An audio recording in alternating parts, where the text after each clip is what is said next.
Alumni Executive Board members serve 3-year terms. This year we have 6 members who are rotating off of the board. I'm going to ask that you guys please come up as I call your name, and we have a small token for your years of service. So Andy Garrett, class of 2003. I don't know if Andy's here. Paul Gillespie, 2001. Ned Laughlin, 1994. Alan McCool, class of 1977. John Stewart, class of 1978. And then last and certainly not least, Harry Sayle, class of 1992, after completing his esteemed board presidency. It's been a pleasure to serve with you guys, and we appreciate the time and the leadership and the support that you've given MUS whenever you've been called upon. And we want to thank you, gentlemen, all for your service to MUS. We have a group of new board members coming in I'd like to introduce. We're going to be cracking the whip on you guys with the new leadership here. Please stand as I call your name and remain standing until I've read everybody's name. Garrett McClintock, class of 2006. Emil Golden, class of 1994. Gideon Scoggin, class of 1995. Jeffrey Block, Coach Block to me, class of 1994. Shannon Rhodes, class of 1990. Horace Carter, class of 1989. Thank goodness somebody who's not younger than I am now. You guys are making me feel old. Oh, Chris Beard, class of 1984. He'll make me feel younger. And then Brig Kleiss, class of 1966. Thank you, guys.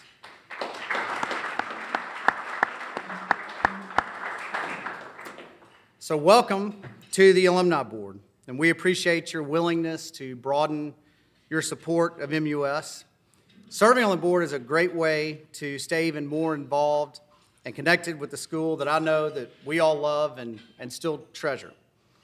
The events that we sponsor and the alumni that we serve will benefit from your loyalty, and we look forward to the insights and the ideas that you will offer, and also hopefully lots of money. So thank you. Not really. You're welcome, Perry. So a recognition of the Volunteer of the Year. This year we are pleased to recognize an outstanding volunteer.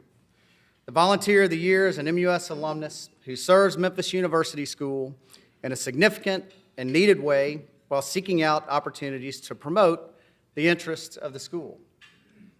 This recipient is leaving some big shoes for me to fill as the outgoing Alumni Board President.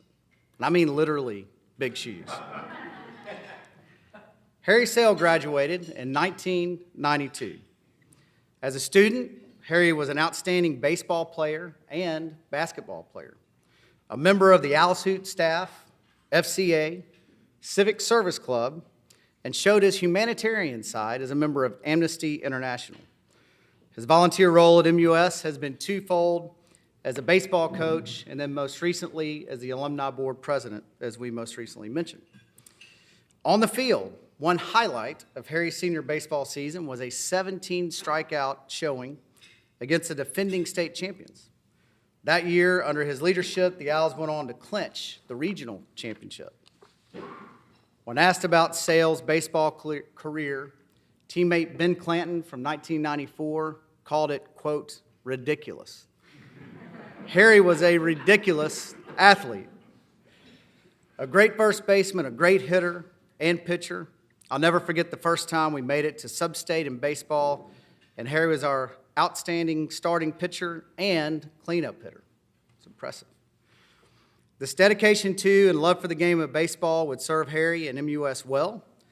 Following a successful baseball career at UT Knoxville, roll tide, Harry.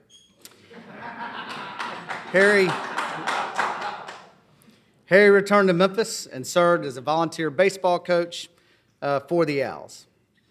As Alumni Board President, Harry led with actions by participating himself in most every volunteer opportunity that he called on his board members to help with, including junior class mock interviews, as well as serving at the open house as a host for the school's admissions efforts.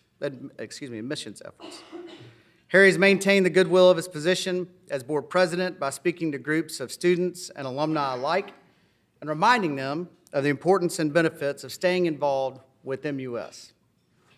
Harry is a director of fixed income capital markets for Stifel Financial Corp. He and his wife, Erin, have 3 children. Looks like 2 of them got out of school today, so don't know what happened at the third, but good job, guys. Hank, Carter, and Sarah. Harry, will you please join me and receive this token of our appreciation?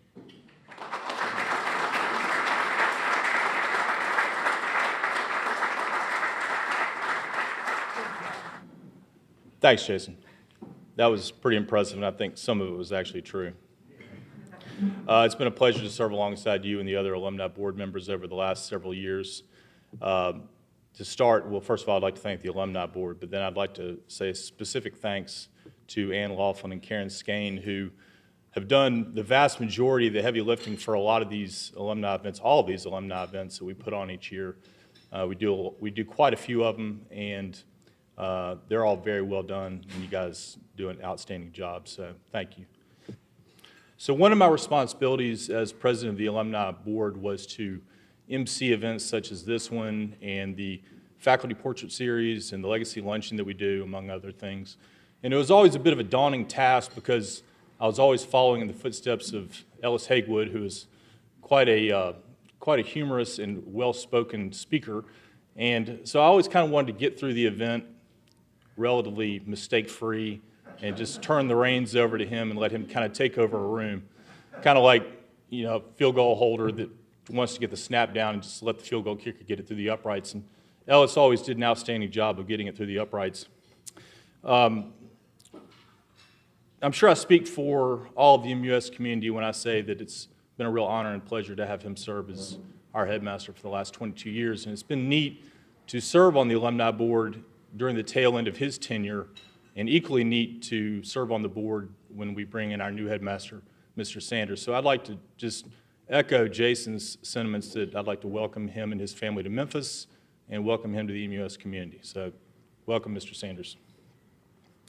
I received a call a while back from a friend of mine who may or may not be in this room, who is one of the potential nominees to replace me as president of the board, and he was asking me, you know, questions about the job, what are the duties, what are the time commitments. And I've never been one to sugarcoat things, so I told him, look, I mean, it's time consuming, but the pay sucks. And, but in reality, I've enjoyed every minute serving on this board. It's given me the opportunity, in doing the mock interviews and coaching baseball, it's not a chore to me, it's a pleasure to do this because it allows me to reconnect with the school, reconnect with a lot of my friends, and serve and give back to the school that gave me so much. So I recall when I was, I guess, 9th or 10th grade, we had a chapel speaker come in, and the gist of his message was, don't let your high school years be the greatest years of your life. And while I agree with that message to a large extent, the lessons that I learned at MUS, the friendships I made while I was there were outstanding, and in reality, they were great years of my life. So the school has given me a lot, and I'm happy to give back. My wife, Erin, and I have 3 children. Sarah, who's in kindergarten and who is not here. And then I have Hank, who's in 6th grade, and Carter, who's in 4th grade. And as parents, as you all know, we have a lot of tough decisions, you know, how to raise the kids, how to get them on the right path. And for us, the best testimony and endorsement we give of MUS is that, you know, we want our kids to continue their education at MUS and follow my footsteps and get the same great experience that I had, which is being around great people, great students, great administrators and faculty that will vault them to the next level of their careers and their lives. So for us, it's a no-brainer that they will continue here, and that's speaks for us highly of the school. So again, I want to thank the Alumni Board for this prestigious honor. It's very humbling, and I hope to see everybody around campus soon. Thank you.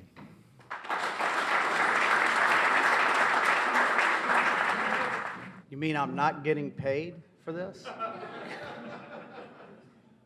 Wow. The Alumnus of the Year award is given to an MUS alumnus who exemplifies community leadership and personal integrity, personifying MUS guiding principles of developing well-rounded men of strong moral character. And I've got to say, on a personal note, as I read the recipient's list of accomplishments and involvement and everything he's done in the community and the world, it kind of made me stop and think about exactly what am I doing with my life. So ahead of time, in advance, I want to thank this person for providing me with some inspiration, truly, and I'm sure you've done that for so many people through the years. Now, I'm speaking, of course, about David Montague, who is our recipient this year. David exudes the essence of this honor as he works daily to better our Memphis community and beyond. He graduated from MUS in 1982. At MUS, David played varsity basketball and served as team captain. He was also recognized on the district all-tournament team during his senior season. He was elected a student council commissioner, but perhaps the most telling of his years in MUS were his involvement and participation in FCA and the Civic Service Club, or Civic Service. David returned to Memphis, thank goodness, from Southern Methodist University to begin a career in financial services with Morgan Keegan. The time he spent as a broker allowed him to have a significant effect on his clients' lives. Business partner Jim Burnett, class of 1983, shared that he made an impact on people that leaves them asking about him all these years later. Says Burnett, quote, "As recently as last month, a client noted that he would not have been able to enjoy retirement and his family without David." However, to keep David humble, Burnett also pointed out that David could never jog around his old neighborhood and make it home without an emergency pit stop in the MUS woods. So I think there have been others in this room probably that have made that same pit stop. After leaving the brokerage business, David focused his attention on the needs of Memphis urban residents as a director of service over self. And after 5 years in that position, he spent 2 years in East Asia working with Campus Crusade for Christ. David's current endeavor, the Memphis Teacher Residency, is a faith-based nonprofit organization founded in 2008 to recruit, train, and support effective teachers in a Christian context. The teachers that complete this program have a master-level knowledge of urban education and a drive to combat the challenges of education in urban neighborhoods. David's awareness of the injustice of the public urban education, coupled with his devotion to his own personal Christian beliefs, works to address the disadvantages of youth in our community and through this organization. MTR currently works in 6 partner neighborhoods with teacher placements in over 30 schools. In the words of Alumni Board member Walker Hayes, class of 1984, quote, "David has done so much to give back to the city and to the world. I believe his track record defines the exact qualities that this award is meant to recognize." David is married to Kelly, and together they have 5 daughters. So good luck with that wedding fund, David. Glad you were in finance previously. They are May, Annie, Ruthie, Mary Van, and Joy. So David, will you please join me to receive this honor?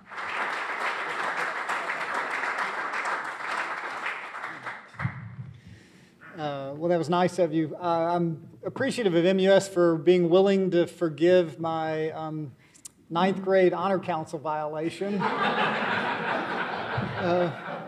There were several of us that would sneak away during free period and take M&Ms out of the Whole Dobbs concession stand until we got caught. So grateful for second chances. I also want to thank the Alumni Committee for allowing me to be here and giving me this honor, and also to Ann Laughlin. We had many emails back and forth putting this together, so thank you for your effort with that. And I also want to say I'm appreciative of this award for a couple of reasons. One, just for the attention that it might bring on the Memphis Teacher Residency and the organization that I work at. I'm grateful to have the opportunity for others to learn more about that. And then also just for my for my parents. Ruth and Charlie Montague are up here, and they spent 6 hard years paying the tuition to MUS for me to go here from 7th grade through 12th grade, and very grateful for the opportunity, and we got some hardware in return, so nice work. Very quickly, just a quick word on education. I was given about 4 minutes, so in a few minutes, let me just share a few thoughts. The first thing that I'd like to say is how grateful I am to MUS for just a consistent demonstration of academic excellence. I went on the website. This is absolutely astonishing. The average ACT of the class of 2017 at MUS was a 31.5. All right? Now, that's not just like 1 or 2 people. That's the average of a class. I don't know how many students were in that class. Let's guess 100. 100 students average a 31.5. Like, I'm sitting at a table here with some of my friends that went to MUS. I can guarantee they didn't get a 31. I didn't get a 31. So it's just stunning the academic excellence that MUS is putting out. In addition to that, this past year there were 13 national merit semifinalists at MUS. I have no data. I would guess that there aren't 13 national merit semifinalists in any of the public schools in our city, maybe combined. And so it's just an absolutely enormous achievement. I think a measure of a good society is in how well educated their leaders are. And I think MUS plays an incredibly valuable role in our city as it's educating our leaders tremendously well. And for that, I'm grateful both from the community standpoint, but also personally. The second thing I would say is that I think we would all believe and recognize and understand that off of Park Avenue, the education world looks very, very different than it does at MUS. So just for some context, there's about 120,000 students in Memphis public schools. Of those 120,000, about 25% of them, which is around 30,000 students, will never graduate from high school. Then there's about 68%, which is 82,000, that will graduate from high school, but not with an academic background that would allow them to get into or succeed and graduate from college. And so that leaves 7%, or about 8,000 children currently in kindergarten to 12th grade, one academic generation. There's about 7,000 current students in our kindergarten through 12th grade public schools they're on a track probably to end up graduating from college. And the reason that's particularly significant is that if you're a person of color growing up in Memphis and you don't graduate from college, your average income is going to be about $22,000 a year. And what's interesting about that is the national poverty rate for a family of 4 is $24,000 a year. So we've got 112,000 children out of 120,000 children from kindergarten through 12th grade right now that have very little, if any, prospect of being able to get married and raise a couple of kids above poverty line.